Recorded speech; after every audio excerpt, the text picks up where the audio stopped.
The coffee tastes a little bitter, but I can't complain. I'll take just about any cup of coffee on an early morning, as long as it's hot and fresh. The cup has followed me to my workstation, an empty outside bar overlooking the river. And even though I can only begin drinking coffee when it's near scalding, I will always finish it when it's cold. I feel lucky to have comfort while working remotely, and having a view of the river is an extra blanket of added solace to my already crazy mind. But this time, on the first day that a cold front has moved in since the start of summer, I am released, as if the cold weather was all I needed to just let go of the burdens I've carried. But it's only temporary. Ever since the beginning of August, I've been anything but lazy. I'm on the go constantly, finding myself acting confident instead of actually feeling it when I tell my friends I have a plan when I really don't.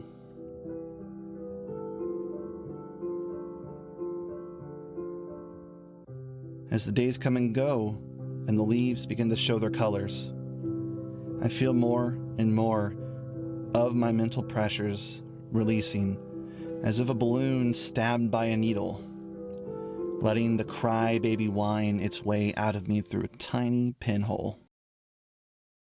Little did I know what was coming. The last few weeks have been a series of bonfires, musical practices, and long overdue get-togethers with old friends. Not to forget that I launched the first issue of a new literary journal and ate at a small community pig roast. Basically, everything I've been doing has been rooted in the Ozarks. But first, I witnessed the hard work of my friends putting a musical together. I saw the hard work in progress. Being there to see it all was great motivation for myself. I'm always proud of my friends for all the work that they do to put together these creative projects and to share them with, out in the world with people. And it's nerve-wracking to share some intimate part of the creative process of our lives, some facet of our being with the world. It's like giving away a piece of ourselves.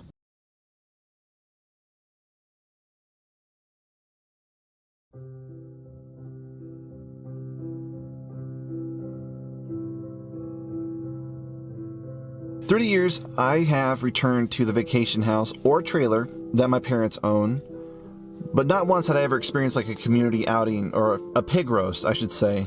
Tents were set up, tables and chairs were placed, and the community fed everyone. There was roast beef, there was chicken and mashed potatoes and macaroni, and it was just all slopped onto like a sturdy paper plate. My mom and a relative of mine helped with the ticket raffle, and I got to witness a weird game, a game I've never seen, where they have this whiteboard put down, it's kind of folded, where it's on the ground and on the back. So they have writing on the back of the whiteboard, and they have spots circled in marker with people's names in them. And they put a chicken in there, and they leave it in there. And whatever name is pooped on, they get a prize, right? I guess I've never seen anything like that. But they ended up also selling the chicken in the end for $3, because basically at the end of the whole pig roast, they were just giving things away at this like food. I don't know. They gave away a grill. It was really neat just to see it all come together and just watch everyone in this small community that I've been in, for years. I've never been really a part of. It was really cool. And then there are my friends, my old friends, from high school and college, even middle school. I've known them for so long, and I can't imagine what it'd be like without them at this point. We did have our times in life where we separated. We just kind of went our own ways, dealt with life, dealt with the world, but it was a pandemic. The pandemic reconnected us. We started playing games together, and it just really rekindled the fun that we used to have all those years ago. And with all the changes going on in my life, they're always a call away to provide a great laugh, or a shoulder to lean on, or even a bed in my case if I need a place to stay. And when I can't find a campsite or something's coming up and I have to get off the road or whatever. And to round off the month, I attended the River Pretty Writers Retreat again. I don't know how many times I've attended it, but I do it as much as I can now. This time, while it was surprisingly warm for late September, I was able to write music, work on some outlines for some stories and books that I want to do. And I was able to make new friends and just really, relax. A group of us sat at this place called the Beach Bar down there with our... It was a Saturday night before we all left. We had our guitars. We pulled up chairs in a circle and we started learning songs that that some of my songs that I've written with a friend, and we started just jamming out. And with the river behind us, it's just roaring back there. It was awesome. But then after a long week of creativity, well, the night grew old and I found myself carrying that guitar up the hill in the dark with the only light of my phone. And just really just savoring, the time that I had all week, just being down there. I was really happy with how things, went. It's always good to go away from something like that happy and fulfilled.